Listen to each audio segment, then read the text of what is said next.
अस्सलाम वालेकुम। आप सबको हमारे मालूमाती चैनल साइंस अवेयरनेस पर खुशामदीद। हम एक दिलचस्प सफ़र पर जा रहे हैं। इस वीडियो में बिग बैंग से लेकर आज तक के 13.8 बिलियन ईयर्स दिखाए जाएंगे कि हमारी कायनात कैसे वजूद में आई। साइंस के मुताबिक कायनात बिग बैंग यानी कि अजीम धमाके के साथ वजूद में आई। तेज़ी से फैलते हुए गुब्बारे की तरह ये एक इलेक्ट्रॉन से छोटे साइज से बढ़कर 1 सेकंड के हिस्से तक जा पहुंची। बिग बैंग के सबूत में माइक्रोवेव बैकग्राउंड रेडिएशंस में उतार चढ़ाव, डार्क मैटर, डार्क एनर्जी की दरियाफ्त और दूर दराज के सुपरनोवा से रोशनी का मुड़ जाना बिग बैंग की थ्योरी को साबित करता है। हमें कोई भी सितारा 13.8 बिलियन से ज़्यादा पुराना नज़र नहीं आता। कायनात के कदीम गैस के बादलों से ग्रेविटी की अट्रैक्शन से पहला सितारा ओरियन नेबुला वजूद में आया। ग्रेविटी ने तमाम सितारों के निज़ाम को आपस में जोड़ा तो बड़ी तादाद में कहकशाएँ वजूद में आईं। वक्त के बहाव की कशमकश ने कायनात के इर्तिका को आगे बढ़ाया और इसके नतीजे में मिल्की वे गैलेक्सी वजूद में आई। हम एक बहुत बड़े इर्तिका के मंदरजात यानी कि कॉस्मिक एवोल्यूशन की पैदावार हैं, जिससे हम वक्तन फ़वक्तन आगाह होते रहेंगे।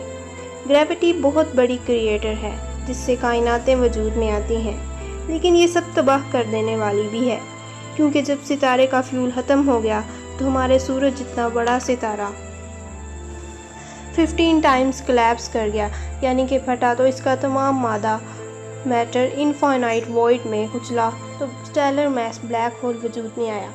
ब्लैक होल का अंदरूनी हिस्सा हमसे छुपा रहेगा क्योंकि इसमें से रोशनी भी नहीं गुजर सकती।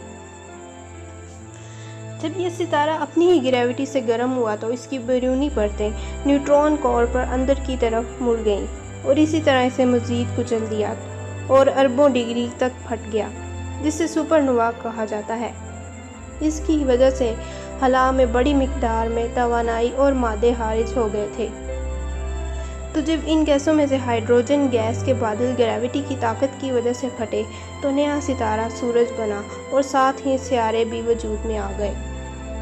इन सियारों के दरमियान एक सियारा ज़मीन थी और जब निज़ाम शमसी का मलबा ज़मीन से टकराया तो चांद वजूद में आया।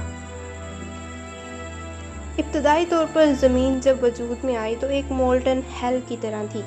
ज़मीन पर वॉल्केनिक एरप्शन गालिब थी, यानी कि डोमिनेटेड। जब जदीद थ्योरी इर्तिका के मुताबिक वॉल्केनिक एरप्शन के केमिकल्स पर जब तूफ़ानी बिजली पड़ी तो इसके रिएक्शन से साइनोबैक्टीरिया के लिए ज़िंदगी का बुनियादी मादा तैयार हुआ और इसके साथ माइक्रोबियल बैक्टीरिया भी वजूद में आना शुरू हो गए। सिंपल माइक्रोस्कोपिक ऑर्गेनिज्म ज़मीन पर जदीद जानदार थे। साइनोबैक्टीरिया और दूसरे ऑक्सीजन खारिज करने वाले बैक्टीरिया फलना फूलना शुरू हो गए। इन्होंने पौधों की तरह कॉलोनिज्म और माइक्रोब्स बनाए, जिन्होंने बड़ी मिकदार में ऑक्सीजन माहौल में पैदा की, जो कि जानवरों के लिए आमद के लिए कुंजी की तरह थी। जानवरों ने ऑक्सीजन को इस्तेमाल करते हुए सांस लेने के अमल को सीख लिया। इन्होंने ऑक्सीजन का ज़्यादा इस्तेमाल करना शुरू कर दिया, जिससे ज़्यादा पेचीदा ज़िंदगी यानी कि कम्प्लेक्स लाइफ वजूद में आ गई। कम्प्लेक्स लाइफ के शुरू होने से पहले ज़मीन एक बड़े आइस एज में थी और फिर अचानक जदीद जानदार ज़ाहिर हो गए।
तो ये रही हमारी आज की video. If you like this, subscribe our channel and press the bell icon.